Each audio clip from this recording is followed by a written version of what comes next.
Je suis Jang Si-hyop de Sensor Studio. Voici les nouvelles sur le conflit Thaïlande-Cambodge.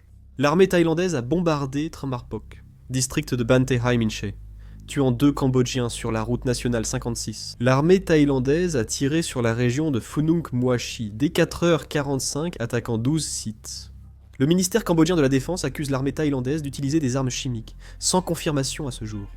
Un détachement cambodgien a pénétré dans la région de Trat en Thaïlande, où de violents affrontements continuent près de la frontière à l'est de la autoroute Asian Highway. 123. L'armée cambodgienne renforce aussi ses défenses avec des tranchées et des armes lourdes. Cette vidéo montre l'armée cambodgienne tirant des roquettes Zemaral en direction de la Thaïlande, et des affrontements ont été confirmés depuis le début de l'incursion. Il s'agit du lance-roquettes multiple, 70 grades de 122 bimomir de l'armée cambodgienne. Les forces cambodgiennes ont déployé ces lance-roquettes sous les arbres près de la région de Gyeonggi. On voit ici des soldats cambodgiens prenant leur repas dans une tranchée. Soudain, ils se baissent précipitamment sous un bombardement. On remarque aussi une peluche de capybara à côté d'eux. On voit ensuite des soldats thaïlandais utiliser des mitrailleuses, tirant en direction des Cambodgiens depuis leur tranchée. Des barbelés sont également installés dans la tranchée. Cette vidéo montre des Cambodgiens se réfugiant dans un égout pour échapper au bombardement.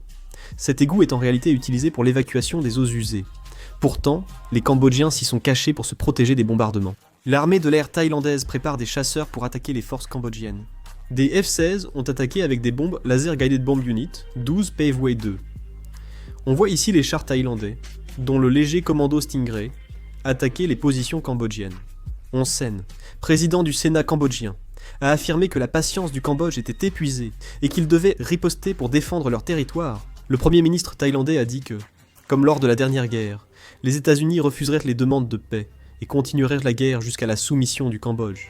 La Maison-Blanche a rappelé lundi que Donald Trump voulait mettre fin à la violence à la frontière Thaïlande-Cambodge et a appelé les deux gouvernements à respecter leurs obligations et arrêter les combats. L'Organisation des Nations Unies, l'Union européenne et l'Australie ont exhorté le Cambodge et la Thaïlande à respecter l'accord de paix du 26 octobre alors que les affrontements frontaliers s'aggravent.